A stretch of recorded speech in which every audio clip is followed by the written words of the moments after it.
इस वक्त बड़ी खबर ईरान और अमेरिका के बीच सुलह की कोशिशों से जुड़ी है। पाकिस्तान के विदेश मंत्रालय के प्रवक्ता ने कहा है कि उन्हें अब तक ईरान का जवाब नहीं मिला है। मध्यस्थता कर रहे पाकिस्तान को ईरान के अब उत्तर की प्रतीक्षा है, जो अमेरिका की ओर से दिए गए बदलावों के बाद जो नया प्रस्ताव भेजा गया है उसके बाद उन्हें उन जवाबों की उम्मीद है।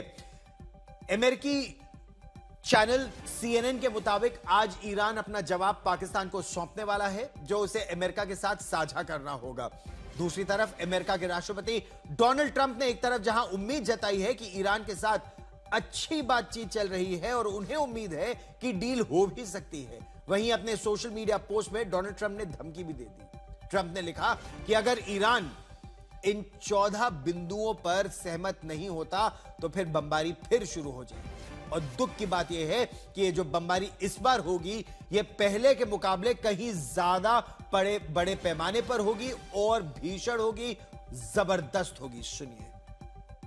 Now we're doing well. Now we have to get what we have to get. If we don't do that, we'll have to go a big step further. But with that being said, they want to make a deal. We've had very good talks over the last 24 hours, and it's very possible that we'll make a deal. Yeah.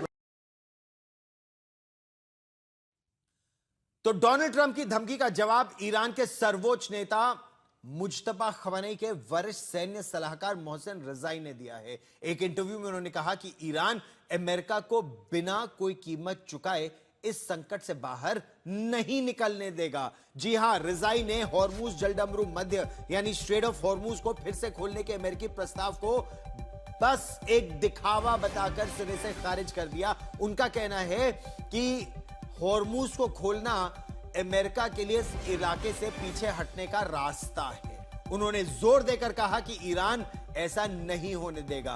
रजाई इस बात पर जोर दे रहे हैं कि America को Iran में जो करोड़ों डॉलर का नुकसान हुआ है, जो भारी बमबारी ईरान में हुई है, जो बिल्डिंगों की तबाही हुई है, हर नुकसान की भरपाई अमेरिका को करनी होगी। साथ ही यह भी कहा कि तेहरान निश्चित रूप से अपने अधिकार और हर्जाना दोनों हासिल करेगा। इस समय हम आपको सीधे तेहरान लिए चलते हैं। मेरी सहयोगी गीता मोहन तेहरान से हमारे साथ जुड़ रही हैं। गीता, डोनाल्ड ट्रंप ने कहा है कि अगर ईरान अमेरिकी प्रस्ताव को मान लेता है तो युद्ध बंद हो सकता है, डील हो सकती है, वरना वो धमकी ये दे रहे हैं कि जो युद्ध है वो और ज्यादा भीषण होगा, बमबारी और तेज होगी। क्या ईरान और अमेरिका के बीच अगले कुछ घंटों में युद्ध को बंद करने के लिए कोई समझौता हो सकता है, या ईरान में इस समय आशंका है कि युद्ध और ज्यादा भड़क सकता है? संकेत नजर आ रहे हैं, वहां ऐसा ही लग रहा है कि दोनों साइड्स जुटे हुए हैं कि कोई ना कोई ऐसे हल निकले जहां से बातचीत, रियल नेगोशिएशंस की शुरुआत हो। अभी जो प्रपोजल्स हैं उसको मेमोरेंडम ऑफ अंडरस्टैंडिंग यानी कि एक MOU में तब्दील करना होगा और उस MOU को फिर फाइनली एक अग्रीमेंट के तौर पे पेश किया जाएगा, जिसको साइन करना होगा, जिसके लिए दोनों साइड्स फिर इस्लामाबाद में मुलाकात करेंगे। लेकिन अभी ऐसा लग रहा है, अगर आप कतरी फॉरेन मिनिस्ट्री की बात सुने, अगर आप पाकिस्तान की बात सुने या फिर ईरानियन ऑफिशियल्स की, वो लोग जो प्रपोजल अमेरिका ने भेजा था उसको पढ़ रहे हैं, उसको ठीक से डिस्कस कर रहे हैं। नेशनल सिक्योरिटी काउंसिल उसको देख रहा है और फिर उस प्रपोजल को वापस भेजा जाएगा अमेरिका के पास। किसी के पास अभी ना एपेटाइट है, ना स्टमक है कि वो एक प्रोलॉन्ग्ड वॉर में इन्वॉल्व हो, एक लंबी युद्ध में इन्वॉल्व रहे। तो इसलिए ट्रंप भी चाहते हैं कि बातचीत से मसले का हल हो। तो हमें लग रहा है, जो अंदेशा मिल रहा है वो यही है कि शायद बातचीत का दौर आगे बढ़ेगा और कोई ना कोई MOU और उसके बाद डील साइन हो सकता है। लेकिन ट्रंप के जो थ्रेट्स आते हैं वो काफ़ी मुश्किल खड़ा कर देते हैं और जिसकी वजह से ईरान फिर से बहुत हार्ड पोजीशन ले लेता है।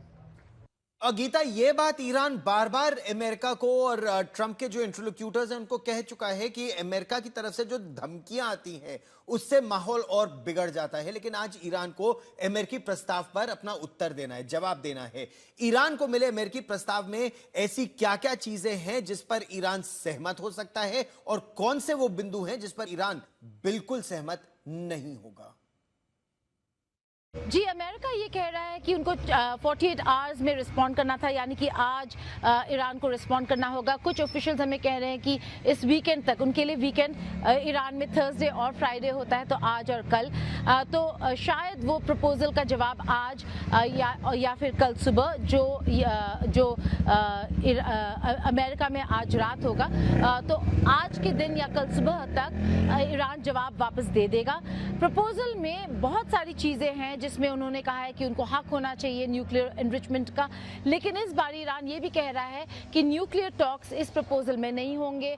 फाइनल अग्रीमेंट में न्यूक्लियर टॉक्स किस तरीके से होगा, जो फ्रेमवर्क होगा, उसके बारे में बातचीत फाइनल अग्रीमेंट में होगा और फ्यूचर में टॉक्स होंगे। इस जो प्रपोजल है, इस प्रपोजल में न्यूक्लियर की बातचीत नहीं करना चाहता ईरान। और एक और बहुत इंपॉर्टेंट चीज़ है वॉर रेपरेशंस, जो नुकसान हुआ है ईरान को, उसकी भरपाई कौन करेगा। अमेरिका कहीं ना कहीं उसका जवाब दे रहा है। शायद खुद वो वॉर रेपरेशंस ना करे, लेकिन मिडल ईस्ट कंट्रीज़ को करना पड़ जाए। तो बहुत सारे कॉम्प्लिकेशंस हैं। दोनों लोग अपने प्रपोजल्स को समझ रहे हैं, कोशिश कर रहे हैं कि एक अंडरस्टैंडिंग में आए, लेकिन ईरान ने साफ तौर पे कह दिया है एनरिच्ड यूरेनियम ईरान से बाहर नहीं जाएगा। उनको वेपन्स बनाने का कोई दिलचस्पी ना थी ना है। और एक फतवा सुप्रीम लीडर खamenei जिन्हें मार दिया गया था, उन्होंने एक फतवा जारी किया था ये कहते हुए कि न्यूक्लियर वेपन्स के लिए नहीं, न्यूक्लियर पीसफुल पर्पसेस के लिए यूज होना चाहिए ईरान में। बड़ी खबर, आप इस पर नजर बनाए रखिए। ताजा जानकारी के लिए फिर मैं आपके पास लौट कर आऊंगा। ईरान के राष्ट्रपति मसूद पेजेश्कियान ने आधिकारिक तौर पर इस बात की पुष्टि कर दी है कि उन्होंने हाल ही में देश के नए सुप्रीम लीडर मुस्तफा खamenei से मुलाकात की है। यह मुलाकात इस महीने में महत्वपूर्ण है कि 28 फरवरी के हमले के बाद ना तो मुस्तफा खamenei को किसी ने देखा था, ना उनकी कोई तस्वीर आई, ना ही वो लोगों के सामने आई। ईरान की सरकारी समाचार एजेंसी मिजान के अनुसार यह मुलाकात बेहद संवेदनशील समय हुई है, जब ईरान और क्षेत्रीय ताकतों के बीच जो तनाव है वो इस समय चरम पर है। राष्ट्रपति मसूद पेजेश्कियान ने संकेत दिया है कि इस बैठक का उद्देश्य ईरान की आंतरिक सुरक्षा और रणनीतिक फैसलों पर शीर्ष नेतृत्व के बीच तालमेल बिठाना और मुस्तफा खamenei का मन टटोलना था, जिसके बाद अब उनके पास इस मुद्दे को लेकर उनके मन में सफाई है, क्लैरिटी है। ईरान में इजराइल के खिलाफ विरोध की आवाजें फिर से उग्र हो गई हैं। बड़ी खबर इस समय तेहरान से आ रही है, जहां महायुद्ध के 67वें दिन भी अमेरिका और इजराइल के खिलाफ आक्रोश सड़कों पर नजर आ रहा है। मध्य तेहरान में उमड़े इस जल सैलाब ने सीधे तौर पर इजराइल को चुनौती दी है। डाउन विद इजराइल के नारे पूरे शहर में गूंज उठे। तनाव इस समय इस कदर है कि सैन्य संघर्ष की आहट के बीच ईरान की जो आवाम है, वहां की जो जनता है, वो अपने नेतृत्व के साथ मजबूती से खड़े होने का उसने संकल्प लिया है। प्रदर्शनकारियों का साफ कहना है कि इजराइल या अमेरिका के साथ किसी भी तरह की बातचीत केवल ईरान अपनी शर्तों पर और ईरान की जीत की शर्तों पर करेगा। झुककर कोई समझौता ईरान मंजूर नहीं करेगा। यह रैली सिर्फ एक प्रदर्शन नहीं था, बल्कि इजराइल और अमेरिका दोनों के लिए कड़ा संदेश था कि ईरान पीछे हटने वाला नहीं है। अब देखना यह है कि तेहरान में इस हुंकार के बाद टेल अवीव की अगली चाल, जेरूशलम की अगली चाल और वॉशिंगटन डीसी का अगला कदम, इसके बाद क्या होगा। ईरान में अमेरिका और इजराइल के खिलाफ जारी प्रदर्शनों में अब युद्ध के दौरान मिली कामयाबी का बाकायदा प्रदर्शन किया जा रहा है। हम आपको वो तस्वीरें भी दिखाएंगे। ईरान के हॉर्मुज में अमेरिका के उस विमान के मलबे का प्रदर्शन किया गया, या विमान के उस हिस्से का प्रदर्शन किया गया जिसे ईरान ने मार गिराने का दावा किया था। एक पिकअप ट्रक पर लदे मलबे को जीत के प्रतीक के तौर पर सड़कों पर घुमाया गया। ईरान ने दावा यह किया है कि उसने सीमा के पास मंडरा रहे अमेरिकी F-15 लड़ाकू विमान को, स्ट्राइक ईगल लड़ाकू विमान को मार गिराया। तस्वीर में आप देख सकते हैं क्रैश हुए विमान के हिस्से को देखने के लिए लोगों का हुजूम उमड़ पड़ा। इस प्रदर्शन के साथ ईरान ने दावा किया कि जो ईरान का एयर डिफेंस सिस्टम है, अब वो एक बार फिर पूरी तरह से सक्रिय है। मलबे पर मौजूद गोलियों के निशान और फारसी लिखावट इस दावे को और पुख्ता करते हैं कि ईरान अपने इलाके में घुसपैठ को नाकाम करने की क्षमता रखता है। और ईरान का तो दावा यह है कि उसने एक नहीं, अमेरिका के कई विमान जिसमें कई MQ-9 रीपर ड्रोन शामिल हैं, और दावा तो उसने यह भी किया है कि एक KC-135 टैंकर विमान को भी उसने गिरा दिया। क्या यह वही विमान है जो इराक के ऊपर गिरा था, या फिर इराक के आकाश में, या फिर एक और जो खबर थी कि होर्मुज में अमेरिका के एक और विमान का नुकसान हुआ है, जिसकी औपचारिक पुष्टि अमेरिका ने नहीं की, लेकिन ईरान ने बड़ा दावा किया। लेबनान की राजधानी बेरूत से आ रही है, जहां हफ्तों की खामोशी के बाद इजराइल के लड़ाकू विमानों ने भीषण बमबारी शुरू कर दी है। इजराइल के प्रधानमंत्री बेंजामिन नेतन्याहू ने खुद सोशल मीडिया पर यह ऐलान किया कि उन्होंने रक्षा मंत्री इजराइल काट्ज के साथ मिलकर बेरूत में हिजबुल्लाह के सबसे खतरनाक रादवा फोर्स के कमांडर को ढेर करने का सीधा आदेश दे दिया। नेतन्याहू ने हुंकार भरते हुए कहा कि किसी भी आतंकवादी के पास इम्यूनिटी नहीं है, कोई सीज फायर नहीं है आतंकवाद के खिलाफ, और इजराइल का जो लंबा हाथ है अपने हर दुश्मन, हर कातिल तक पहुंच के रहेगा। बेरूत के दक्षिणी उपनगर से ये तस्वीरें आप इस समय देख रहे हैं। हर तरफ या तो मलबा या तबाही के मंजर दिखाई दे रहे हैं। इजरायली मीडिया ने दावा किया कि रादवा फोर्स का वो कमांडर इस हमले में मारा गया जो इजरायली बस्तियों पर हमले का जिम्मेदार था। हैरानी की बात यह है कि यह हमला उस वक्त हुआ जब लेबनान और इजराइल के बीच संघर्ष विराम की खबरें थी, लेकिन इजराइल ने एक बार फिर साफ कर दिया है कि जब तक उत्तरी इजराइल के निवासी पूरी तरह से सुरक्षित नहीं हो जाते, तब तक उसके ऑपरेशन जारी रहेंगे। बेरूत में हुए इस ताजा हमले ने अब अमेरिका और ईरान के बीच चल रही शांति वार्ताओं पर भी सवालिया निशान लगा दिया है, क्योंकि जमीन पर तबाही की गवाही देते हुए ये जो मलबा आप देख रहे हैं, और इजराइल के प्रधानमंत्री बेंजामिन नेतन्याहू का सख्त रुख यह बता रहा है कि लेबनान का युद्ध अब एक बेहद खतरनाक मोड़ पर पहुंच गया है। अब देखना यह होगा कि ईरान इसे सीजफायर का उल्लंघन मानता है या नजरअंदाज करता है। अब हम आपको उस ब्रिज पर लिए चलते हैं 2 अप्रैल को अमेरिकी हमले में जो ईरान का एक बेहद महत्वपूर्ण इंफ्रास्ट्रक्चर प्रोजेक्ट, ये ब्रिज B1 ब्रिज तबाह हो गया था। ईरान कई सालों से इस ब्रिज को बना रहा था। यह करीब करीब पूरा होने की बिल्कुल दहलीज पर था। इन हमलों में कई लोगों ने जान भी गंवा दी। आज तक संवाददाता युद्ध के इस क्षेत्र में गीता मोहन उस ब्रिज पर पहुंची और किस तरह की वहां तबाही है और ईरान को इससे कितना ज्यादा नुकसान पहुंचा है कनेक्टिविटी के उसके प्रोजेक्ट पर। देखिए गीता मोहन की यह एक्सक्लूसिव रिपोर्ट।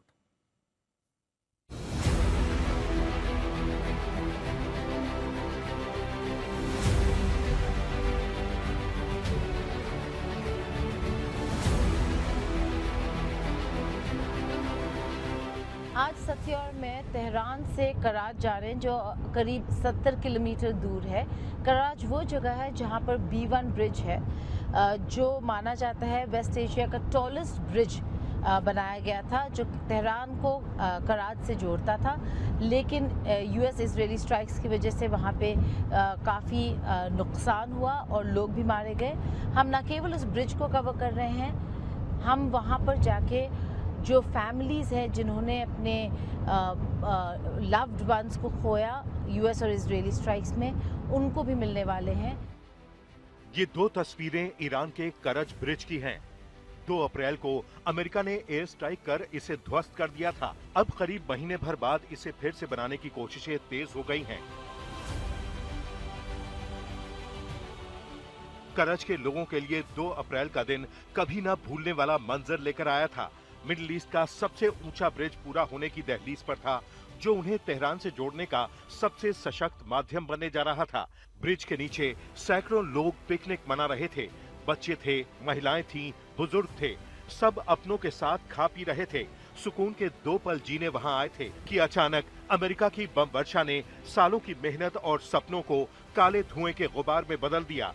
इतना ही नहीं, पहले हमले के बाद जब रेस्क्यू टीम अपना काम कर रही थी, एक और हमला हो गया। कई लोगों को अपनी जान गंवानी पड़ी थी। कई लोग अभी तक अस्पतालों में अपना इलाज करा रहे हैं। बर्बादी का वो मंजर देखने के लिए आज तक इस ब्रिज तक पहुंचा।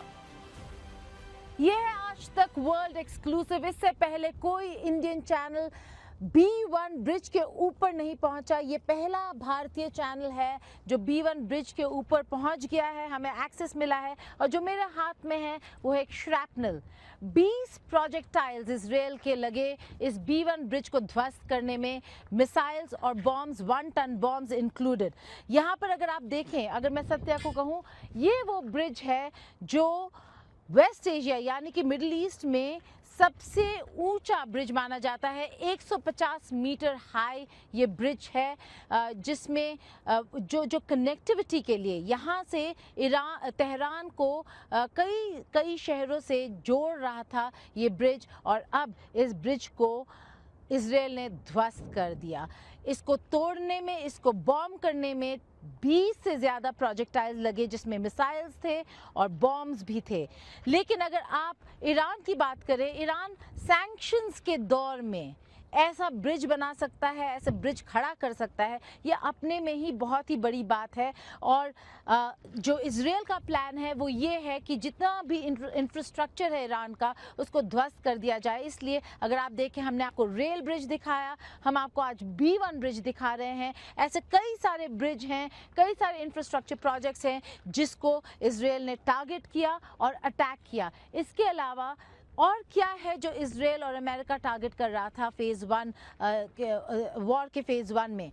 Bridges, infrastructure projects, cement factories. Iran अपना सीमेंट खुद बनाता है, अपना स्टील खुद बनाता है, अपने ब्रिजेस और टेक्नोलॉजी खुद तैयार करता है।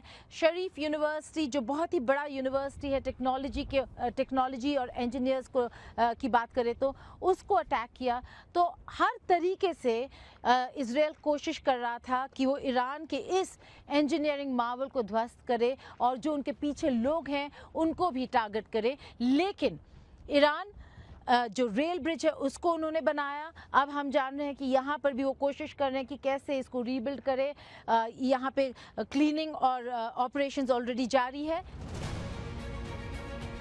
जख्म गहरे जरूर हैं, लेकिन करज अब उस हमले से उबरने की कोशिशों में जुट गया है। साथ ही उस पुल को पूरा करने के लिए भी जो लोगों को मुल्क की राजधानी से ही नहीं जोड़ेगा, उनके सपनों को सच भी करेगा।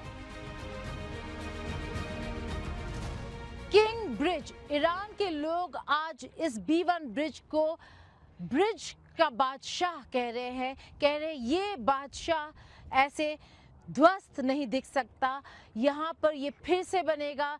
इजराइल और अमेरिका का मकसद था कि वो ऐसे इंफ्रास्ट्रक्चर प्रोजेक्ट्स को ध्वस्त कर दे, लेकिन ईरान कहता है कि ये सिविलियन ब्रिज था।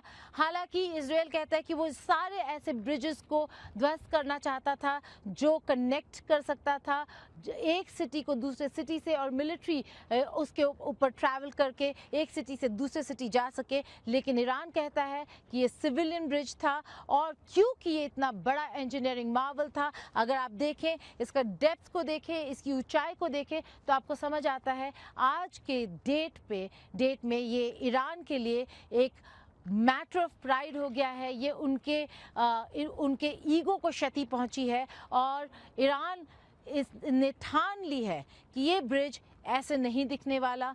बहुत ही जल्द ये फिर से बनाया जाएगा। कैमरा पर्सन सत्य राउतरे के साथ B1 ब्रिज पर गराज में गीता मोहन, आज तक। ईरान 40 दिनों के युद्ध में काफी कुछ खो चुका है, लेकिन उसकी जो कोशिश है इंफ्रास्ट्रक्चर को फिर से खड़ा करने की है। खासतौर पर जो पुल क्षतिग्रस्त हो चुके हैं, जल्द से जल्द मरम्मत की जाए ताकि जो आम जनता है उनकी जिंदगी में एक बार फिर पहले जैसी रफ्तार आ सके। और इसी मिशन के साथ उस रेलवे ब्रिज को भी, और यह रेलवे ब्रिज बहुत महत्वपूर्ण है क्योंकि ईरान की कोशिश यह है कि अगर हॉर्मुज का रास्ता बंद है तो ये जो रेलवे ब्रिज है ये ईरान को सेंट्रल एशिया के देशों को और सेंट्रल एशिया के देशों को चीन से जोड़ता है। तो वहां से भी रसद सामग्री उसके पास आ सकती है और इस रेलवे ब्रिज को भी 40 दिन के अंदर पूरी तरह से तैयार कर लिया गया है, जिस पर इजराइल ने कई बार हमला किया था। देखिए आज तक संवाददाता गीता मोहन की यह वर्ल्ड एक्सक्लूसिव रिपोर्ट। तेहरान से 70 किलोमीटर दूर कजार के चारबाग शहर में हम हैं और ये वो लाइन, रेलवे लाइन है जो तबरीज को तेहरान से जोड़ता है। बहुत ही इम्पोर्टेंट रेलवे लाइन है और इस रेलवे ब्रिज को इजराइल ने 4 बम बम के जरिए उड़ा दिया था और यहाँ पर बहुत ही बड़ा डैमेज हुआ था। गाड़ी अंदर फंस गए थे, लोग जान माल का नुकसान और कई सारे ऐसे लोग जो घायल हुए जिनको यहाँ से निकाला गया और सीधे अस्पताल लेके गए। लेकिन प्रिसिशन स्ट्राइक था और ये ब्रिज को गिराने का जो मकसद था वो यही था कि आर्टीरियल रोड्स जो तेहरान को कनेक्ट करते हैं बाकी जगहों से उनको ख़त्म कर दिया जाए, उनको ध्वस्त कर दिया जाए। तो ना केवल ये ब्रिज, आप अंडरपास देखें नीचे, ये एक रोड है जो आर्टीरियल रोड भी है और वो भी बंद हो चुका था। लेकिन केवल 40 दिनों में इस पूरे ब्रिज को वापस से इन लोगों ने कंस्ट्रक्ट कर दिया। यहाँ तक कि ये जो रेलवे ट्रैक अभी लगा है इस पे टेस्ट भी हो गया है और अब रेल यहाँ पे आराम से चल सकता है। न केवल ये, जब आप देखते हैं कि आपके साथ कुछ बुरा हुआ, अगर आप उसको एक अवसर में कन्वर्ट कर दें तो उससे बड़ी बात कुछ नहीं हो सकती। ये एक सिंगल रेलवे ट्रैक था। अब अगर मैं सत्या को कहूँ वो दिखाएंगे, एक और रेलवे ट्रैक वहाँ पे लग गया है और यहाँ पे एक और रेलवे ट्रैक बन रहा है। ये इन्होंने ना केवल एक रेलवे ट्रैक को वाइडन भी कर दिया है, इसको ज़्यादा बड़ा भी बना दिया है। हम यहाँ के मेयर से बात करने वाले हैं, यहाँ पे जो कंस्ट्रक्शन वर्कर्स हैं, फर्स्ट रिस्पॉन्डर्स, उनसे बात करने वाले हैं जो यहीं पर हमारा इंतज़ार कर रहे हैं, ये समझने के लिए कि जब ऐसी स्थिति आती है तो वो लोग कैसे हैंडल करते हैं, क्या वो तैयार थे। उन्हें पता है कि जो एयर डिफेंस सिस्टम्स हैं इस देश के वो ख़त्म हो चुके हैं। बावजूद इसके क्या वो इसी तरीके से जब और अगर सीज़फायर नहीं ख़त्म हो जाता है या फिर डील नहीं होता और युद्ध फिर से शुरू हो जाए तो क्या वो फिर से ऐसे ही आकर ऐसे ही जुड़कर काम करेंगे या नहीं।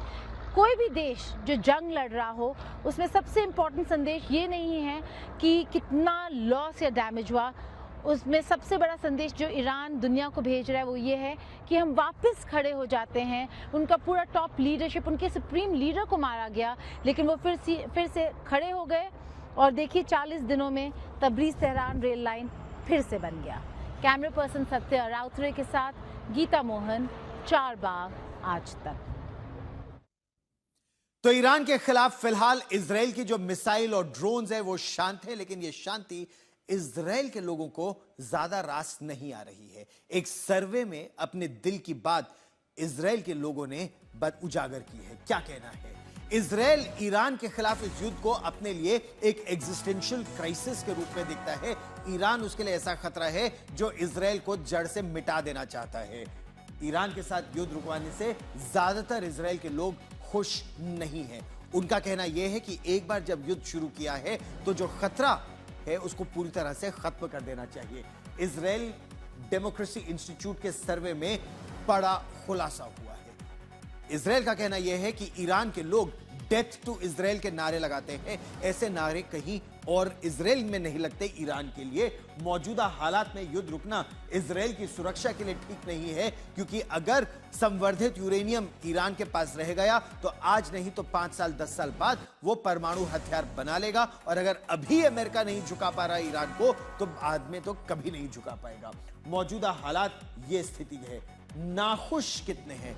59% लोग नाखुश हैं इस युद्ध विराम के होने से। वो चाहते हैं कि ये युद्ध निरंतर चलता रहे तब तक जब तक ईरान में सत्ता परिवर्तन सही मायनों में नहीं हो जाता, या वो जो इनरिच्ड यूरेनियम है। इजराइल ईरान युद्ध फिर से होगा। 62% लोगों का यह मानना है कि एक बार फिर युद्ध शुरू होगा, क्योंकि ईरान झुकेगा नहीं और अमेरिका ईरान के सामने झुक नहीं सकता। फिर 51% लोगों का कहना है कि इजराइल के जो सैन्य फैसले हैं इस पर अमेरिका का सीधे तौर पर असर पड़ रहा है, क्योंकि इजराइल अपने आप ईरान पर इतने हमले नहीं कर सकता। उसको अमेरिका की एयर डिफेंस शील्ड की आवश्यकता है। तो अब अगले 48 घंटों में शांति, डील या फिर युद्ध फिर भड़के।